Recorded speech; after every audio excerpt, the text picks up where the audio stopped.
which is primarily what a Medicare eligible person would get out of the stabilization fund. But make no mistake, that fund had one purpose. And because the unions in the MLC, and I will clarify that, let's say not the union, the Municipal Labor Committee leadership made the mistake of misusing that fund over and over again, taking $1 billion, taking $1 billion out of that fund in 2014 to advance the UFT teachers contract, as well as that years of round of collective bargaining.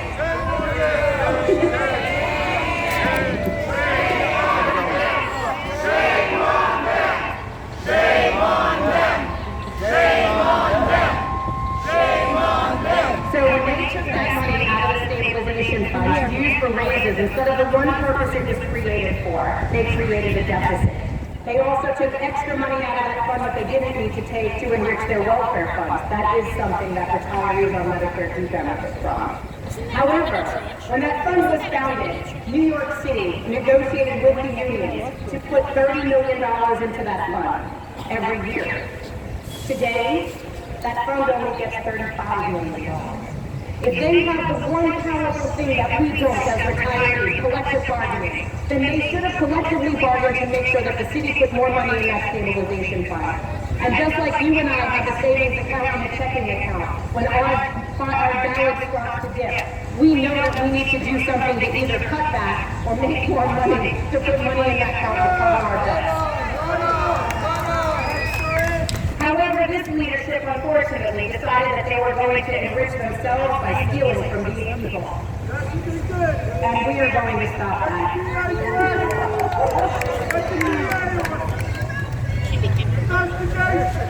That'd be great if PHI could look into that. I do. I understand. I told him I'm sorry. No. She didn't want to be politically. They come politically. Come here. Sure, no problem. Listen, we're on a tiny group on a budget. That's all I got. But I want to make it crystal clear. The councilman is trying to help the retirees because he understands what's going on. And it's important that we're able to get the rest of the city council members behind our legislation. Yesterday, we had two more people, Councilman Botcher and Bob Holden, join our legislation. We are up to 14 now. We know we want to get to 34. So with that, I want to also introduce some of our sponsors who are here today with us. Councilman Botcher, would you like to speak?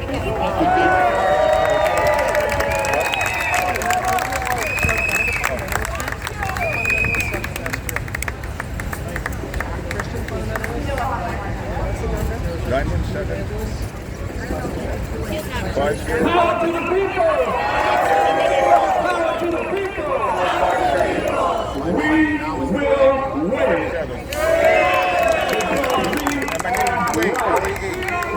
So I see the sign, my message to my council members, send in your 1099s. That's the number of my bill. Send in your 1099s. Say, council members? Council members? Send in your 1099. Sign on to our bill for we sign it up. Brothers and sisters, let me be very, very clear. We're talking about a $107 billion city budget. We're talking about $8 billion in a reserve account. We're talking about this city paying for the last 57 years. Today is $439 million for you. That is chump change in this budget. The city should be shamed on themselves. Say, shame on you. Shame on you. Shame on you. You got money for the PTA.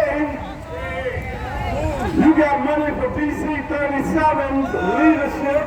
you got money for UFT, then you need to have money for our retirees.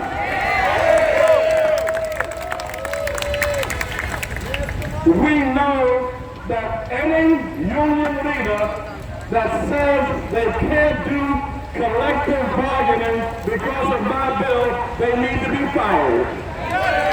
You don't need to lead anybody if you can't do collective bargaining with a bill that allows you to do it. So we know that's a lie. And anybody that says it's going to cost the city has a surplus in the budget because they had an unexpected $4 billion coming from Wall Street. So money's not the problem, Mayor Adams is the problem. The money's there, but the will of the leadership in the unions and the will of the mayor is not there. We should make him a one-term mayor. One-term mayor. One-term mayor. One-term mayor. One-term mayor. One-term mayor. One-term mayor. We want to thank this judge for the temporary restraining order. And we are thankful that this is the judge that will be hearing the case as well. So I am certain we can have a double victory, a legislative victory and a litigation victory. I want to also thank, I have my staff here, Mr. O'Malley Clay, my deputy chief of staff, Mr. Karan Allen, my hard-working constituent servant, Anna Fisher,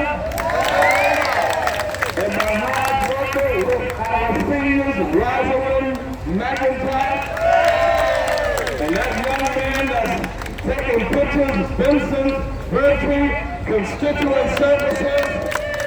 But I said the best for last. Joy Simmons. Joy Simmons takes care of our budget matters, everything that's why I know all these numbers. Because Joy Simmons makes me smarter than what I really am. Give Joy Simmons a big hand clap. I saved the best for last. I have another identity. My name is also Mr. Inez Barron. So here is the love of my life, my wife, Inez Barron. Before I say anything or write anything, she checks me at the door. Let me see that. Make sure I got it all right. And she has been in the education system for 36 years.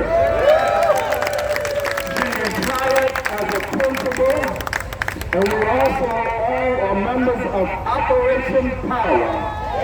Operation Power. Power is the great equalizer. When you have power, people cannot mess with you. When other people think they have power over you, that's a problem. I also want to big up Brenda Walker. Raise your hand, Brenda. She's a member of Operation Power. And we want to big up all the people who have been helping us. So let me say this to you and make this very clear. I did not get my seat back because of you. I did not get my seat back because of some union. You know, I must be a bad man because everybody's claiming victory. First, I saw an article in the New York Post, and the PBA said we brought a truck into his district, put his picture on it, and said he wants to defund the police. That's why he didn't get the seat back. Well, I hate to disappoint you, PBA, but people were calling me up and saying, John, I saw your picture on the truck, I'm going to vote for you. They didn't even read the stuff underneath. And then the Jewish community in East New York said we did it. We had 400 or 500 votes, and we did it. Then Hakeem Jeffrey said, oh no, I did it. Then the union said, no, I'm a bad man. Everybody wants to take credit, but the only thing they did is make you larger than life. They didn't do nothing. There was all of that, hundreds of thousands of dollars, unions all over the place. They got 3,000 votes. That is the same amount they always get when I beat them. We beat them for 20 years.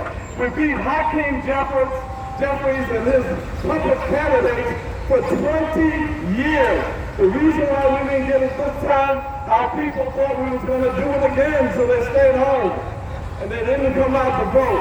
So don't let anybody tell you the unions beat us. And for my council members, don't be afraid, because the unions didn't beat us, and the unions can't beat you, because it's the leadership, not the rank and file. Not the rank and file. So, power to the people. Power to the people. What do we want? When do we want it? What do we want? When do we want it? When do we want it? When do we want it?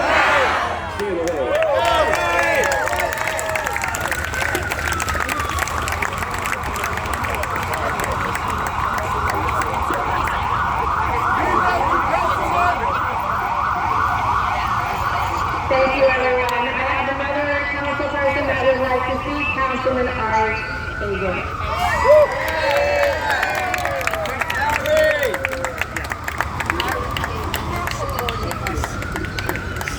Wow.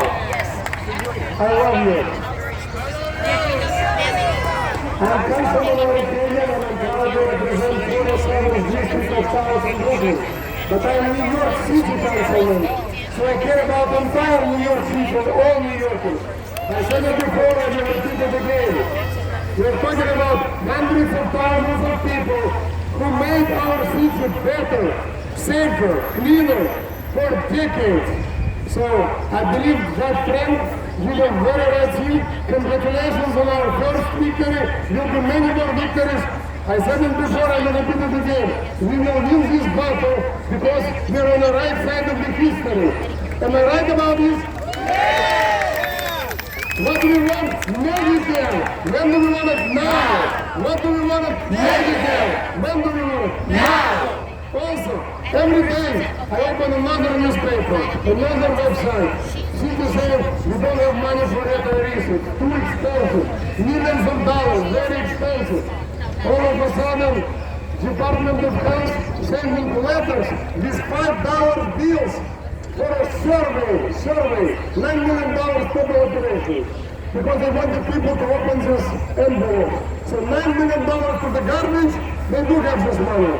But no money for retirees. Yesterday I learned they're going to provide free cell phones with prepaid plan for people who are released from Rikers Island so they can connect to people they want. Another expense. Every day I'm learning more and more. They spend millions of dollars of expenses. The city doesn't have this money. And we're spending them on our own priorities. But we don't have money for people who made our lives here so much better for many, many years. And it's absolutely wrong. That's why I do not buy these financial excuses that there is no money. They have money, but for their own priorities. And we are the right priority. Because again, we are New Yorkers, we care about this city, we love this city, and we proved it already by working very hard to make this city better.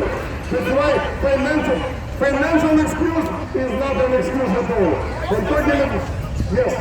And talking about letters from leadership, saying to council members, oh, this is terrible deal, oh, this is terrible idea. To save retirees is terrible idea. The best idea is to find money for some kind of other nonsense. Then we will find money tomorrow. But to save the soil of New York City, you don't have money. So I strongly support you. I support you from the very first second until the victory. It will be victory guaranteed. We will win this battle. And we have fantastic leadership. And the most important, we talk about hundreds of thousands of New Yorkers. This is not one person battle, not 50 people battle. This is New York City battle. And we need to win this, and we will win this. Litigation, legislation, and motivation. We are very motivated people. So we will win it. Thank you so much.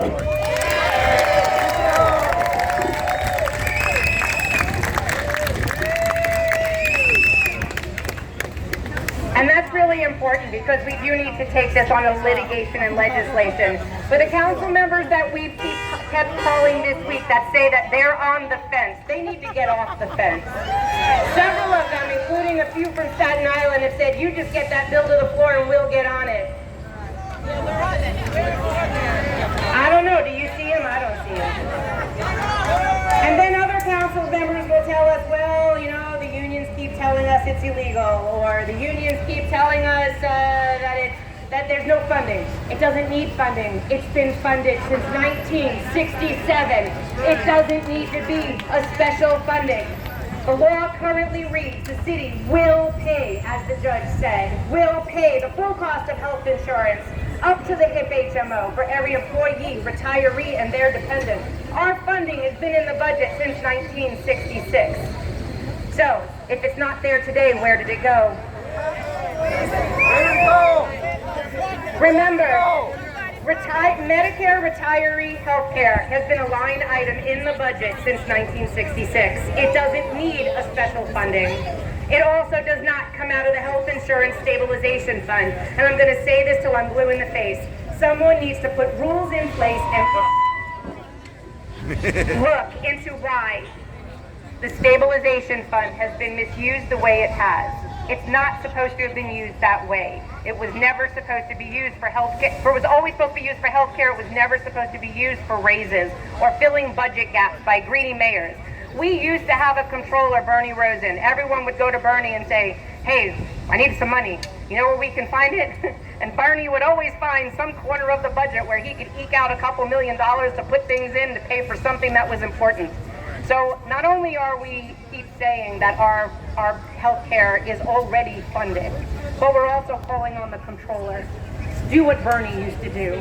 Channel him to find out what corner of the budget you can make sure that the people who had these promises stay on traditional Medicare with a senior care supplement forever, like we were promised.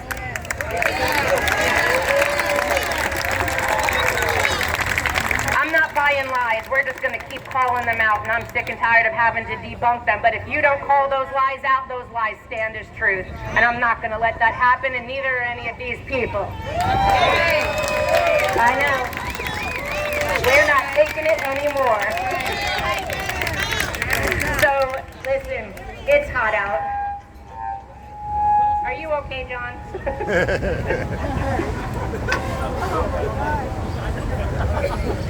So, I'm going to try to end this here. Everyone, thank you for coming out. Thanks for being here. Thanks for supporting us. Thank you to the media for coming. We appreciate you listening, because clearly you've been with us this whole ride, and it's been 2 years and it's still not over. And now this is clearly going to keep getting into a bigger fight. As long as the unions keep putting out misinformation, I want you to make sure you promise us that you fact check everything they put out. When they tell you, or Jonah Allen tells you, that this plan is cheaper, and look, we even gave you a cap, a $1,500 cap a year, make sure you call our organization, because we're going to tell you we didn't need a cap. We don't have costs past our deductible on our health care plan. We didn't need a $1,500 cap. Right there, that says walking out the door, we're paying $1,500 more a year than we paid last year. Every time he says, oh, but we give them extra perks like silver sneakers, and we give them, look at my feet. These are the only silver sneakers I think we should be having. Yeah! Those that know me know I wear glitter sneakers. So, that's it. There's no reason you're not going to bribe us with a perk, a ride to a doctor that doesn't take this plan. We simply want our health care. Everyone, thank you. Have a great day. Go someplace cool, drink water, be safe. And we're